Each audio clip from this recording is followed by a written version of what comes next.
Hello everyone, I'm at the bridge. This is ignorance and not an excuse, where we inform you on things that you may or may not give care for. So today's topic, rape culture. What is it? Do you care? Should you care? Well, we're going to tell you a little bit about it. So, rape culture, a term created by these individuals who want, quote unquote, equality between the sexes. It's a term coined by these feminists in the 1970s to describe the ways in which they believe society blames victims of sexual assault and how they normalizes male sexual violence. So you got these people, feminists, who they provide these definitions of what they believe to be rape culture and how they believe it plays out every day. So you got this author of this book, Transforming Rape Culture, Emily Bushwald, who describes that when society normalizes sexualized violence, it accepts and creates a rape culture. In her book, she defines rape culture as a complex set of beliefs that encourage male sexual aggression and supports violence against women. It is a society where violence is seen as sexy and sexuality is violent.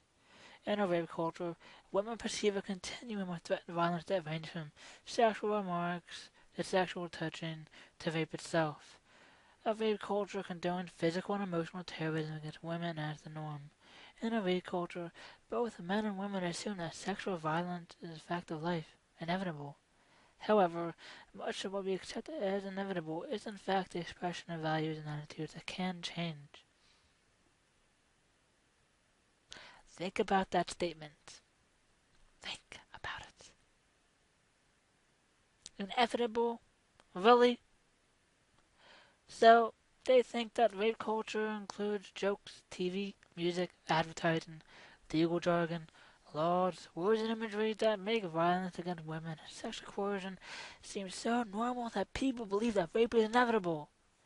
Rather than viewing the culture of rape as a problem to change, people in a rape culture think about the persistence of rape as just the way things are.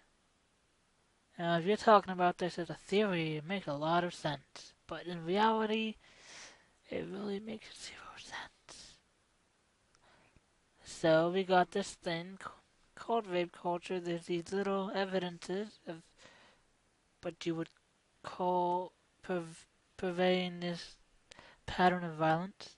You got these shirts called "Keep Calm and Rape a Lot" T-shirts, which they really exist, or at least they did.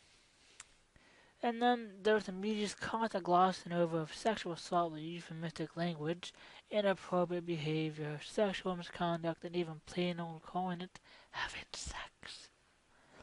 So, fun fact for you guys, if you don't know, euphemistic language is when you replace a phrase or wording with something least in scale of offensiveness, so it doesn't have much of an impact on the viewer, or whoever it is.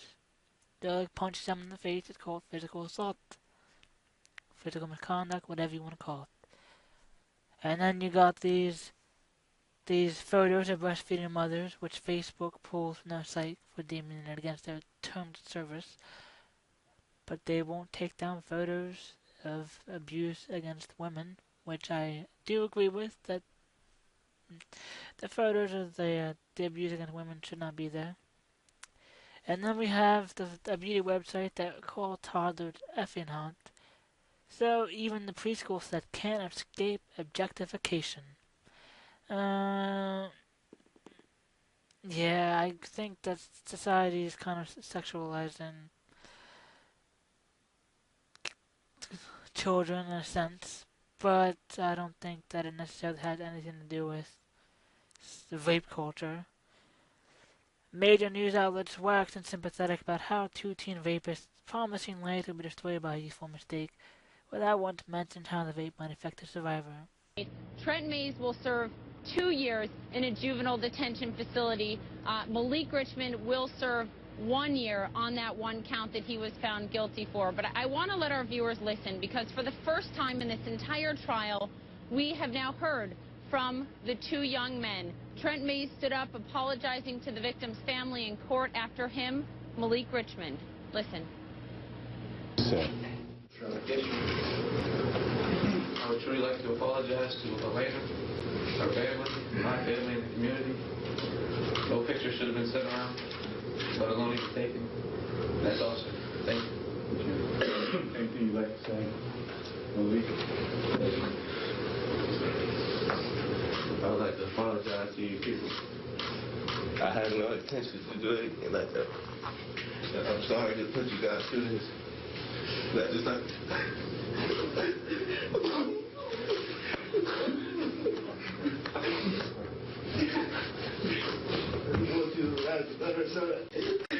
I'm sorry, I didn't want to...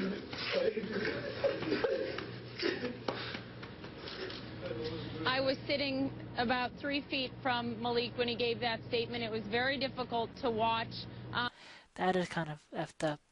That is messed up. I do not think that is right, but I still don't agree with any kind of evidence it provides to support the idea of rape culture.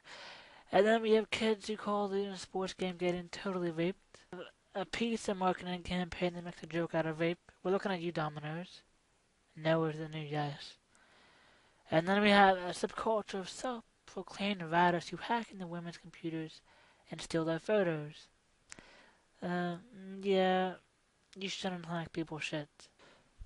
And then we have a magazine editor's blatant admission that the models they feature are ornamental and objectified. The women that we feature in the magazine are ornamental. That is how we that is how we see them. And then we have college women being instructed to vomit or urinate on demand to protect themselves against rape. Your attacker that you have a disease or are menstruating, that I don't understand how that would keep someone from attacking you. It was part of a really supplemental information intended for women who had completed a self-defense class on campus. If you can use anything to your advantage, which would be to say that that you're going to urinate, that you're menstruating, that you're going to vomit, that you have a disease. I know it sounds way off the wall, but why not use something to your advantage? You can. So that's kind of messed up, because nobody should have to vomit on themselves to protect themselves against an attacker. And then we have that there are 10,000 rape kits sitting on a shelf in Detroit that have not been used, and that in and of itself is messed up. There's something very wrong with that. Still, I don't agree with this whole rape culture bull. To me, it's BS. But for you, it might mean something. So, for you, the individual who believes in this, which I think it's just not the reality of things. I think that they're only looking at it with a biased lens. So for you, I guess we need to notice things like this, and we need to get outraged and share our outrage with others. However, I don't think that rape culture is the issue here. It's something else. But violence, a culture of violence is an issue, and we can't change that unless we're willing to see it for what it is. That was Ignorance is Not an Excuse. Go ahead and leave a comment and tell me what you think about rape culture. If you agree with it, if you don't disagree with it, if you don't believe it has any credence. Leave a like if you enjoyed this video. Subscribe to see more content of this nature. Follow me on Twitter and like my Facebook page. And until next time, I'm at the bridge, and join me next time for Ignorance is Not an Excuse. Thanks for watching.